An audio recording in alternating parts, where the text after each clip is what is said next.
আলোচনায় সবাইকে প্রথমে স্বাগত জানাচ্ছি। আজকে নতুন অধ্যায়ে আলোচনা শুরু করেছি,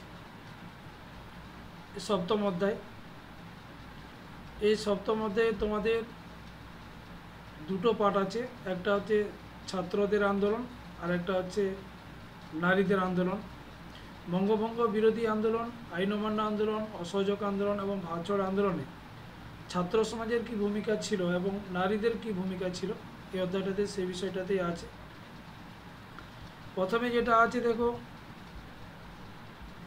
বঙ্গভঙ্গ বিরোধী আন্দোলনে নারীদের ভূমিকা কতখানি ছিল। বঙ্গভঙ্গ বিরোধী আন্দোলন তোমরা এর আগের পার্টটাও জেনেছো, আগের অধ্যায় যেটা ছিল যে 1905 সালের 16ই অক্টোবর যখন লর্ড কার্জন বাংলাটাকে অর্থাৎ বঙ্গটাকে দু টুকরো করে দিয়েছিলেন, সেই সময় পুরুষদের পাশাপাশি নারীরাও কিন্তু কোনো অংশে এই আন্দোলনে তাদের যে ভূমিকা কম ছিল সেটা কিন্তু কোনো অংশ কম ছিল না।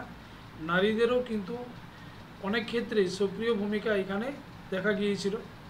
তারা অনেক সময় প্রত্যক্ষ না হয়েও কিন্তু পরোক্ষভাবে হলেও তারা কিন্তু আন্দোলনের সঙ্গে জড়িয়ে ছিল। এখানে তারা বিভিন্ন নারী, যেমন উল্লেখযোগ্য নারীদের মধ্যে হচ্ছে সরলা দেবী চৌধুরী রানী, এই বিভিন্ন ধরনের সংগঠন বা উৎসব পত্রিকা, তিনি কিন্তু পত্রিকা যেমন সম্পাদনা করেছিলেন।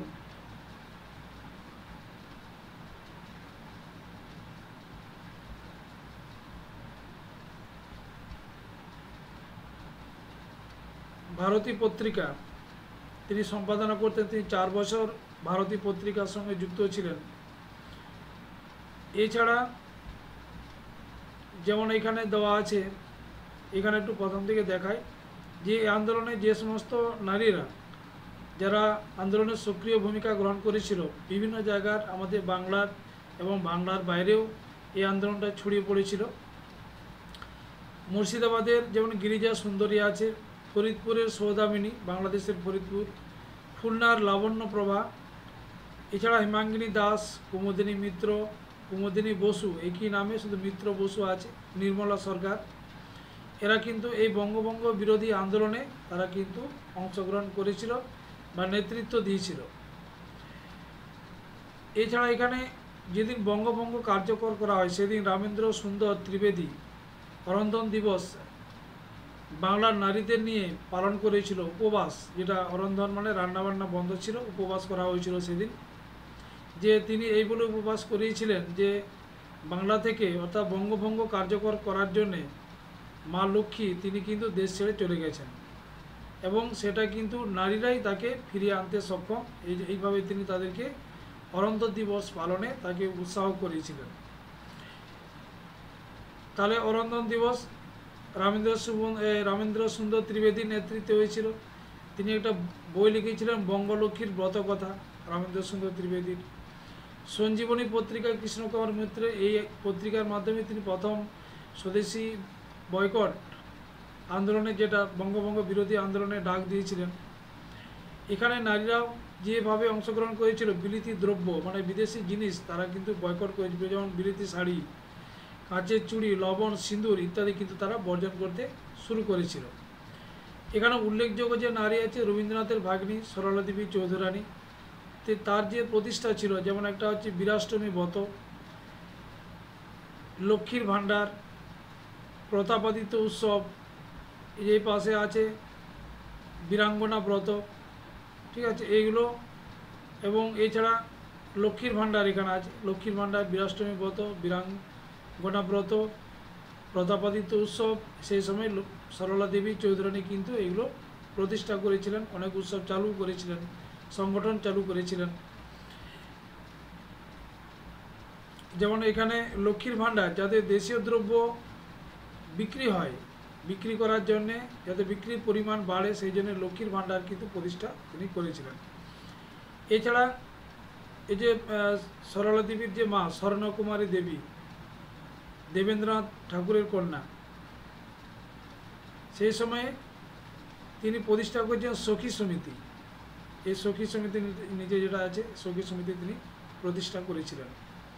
সেই সময় বাংলার জনপ্রিয় গান এই যে মুকুন্দ দাসের জনপ্রিয় গানটা জনপ্রিয় হয়ে উঠেছিল ফেলে দাও রেশমি চুড়ি। নারীরা যে তারা যে বঙ্গভঙ্গ বিরোধী আন্দোলনে অংশগ্রহণ করেছিল, এই ফেলে দাও রেশমি চুড়ি, সেই সময় গানটা এভাবে কিন্তু জনপ্রিয় হয়ে উঠেছিল।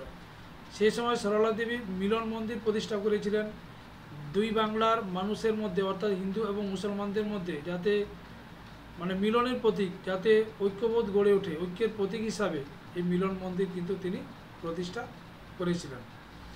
ঠিক আছে, এরপরে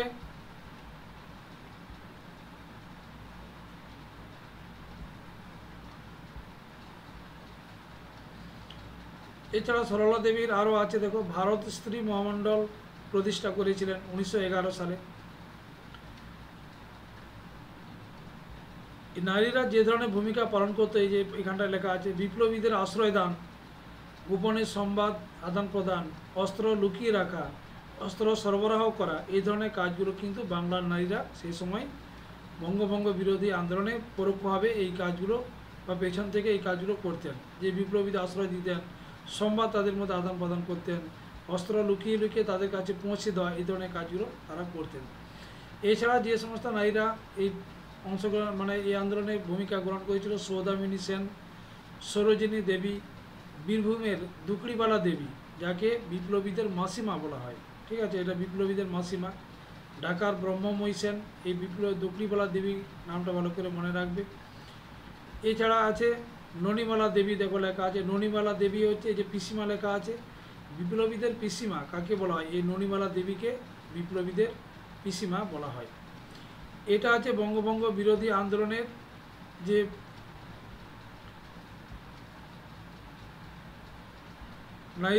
নারীদের যে ভূমিকা কতখানি ছিল, এই যে ভারতীয় পত্রিকা লিখে দিয়েছি, সরলা দেবী চৌধুরী তিনি সম্পাদনা করতেন। রবীন্দ্রনাথ ঠাকুর রাখি বন্ধন উৎসব চালু করেছিলেন সেই সময়। সে সময় গান একটা প্রচলিত ছিল, বাংলার বই, বাংলার জল, বাংলার মাটি, যেটা রবীন্দ্রনাথ ঠাকুরেরই লেখা গান, সেই সময় জনপ্রিয় হয়ে উঠেছিল। এই ছিল আজকের এই তোমাদের বঙ্গভঙ্গ বিরোধী আন্দোলনের যে ভিডিও। এই কতগুলো যে নামগুলো এখানে দেখালাম, এগুলো কিন্তু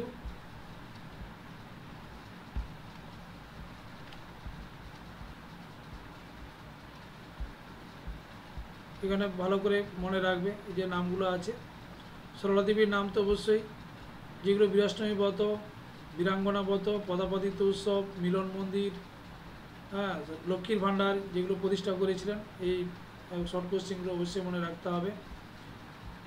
এছাড়া এই পাতায় আছে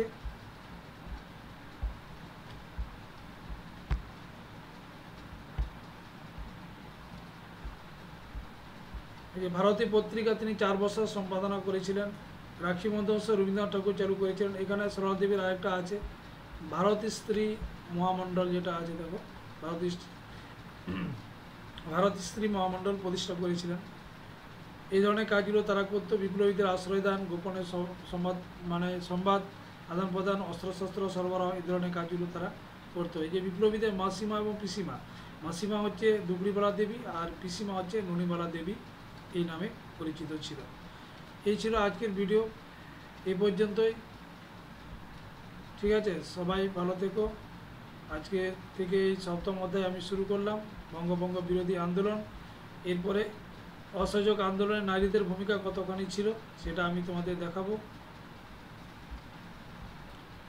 এবং সেই সঙ্গে বলবো, যারা সাবস্ক্রাইব করোনি অবশ্যই করবে, লাইক দেবে, প্রয়োজনে কমেন্ট করবে। এই বলেই সবাইকে আজকে গুড নাইট জানিয়ে আজকের আলোচনাটা আমি এখানেই শেষ করছি।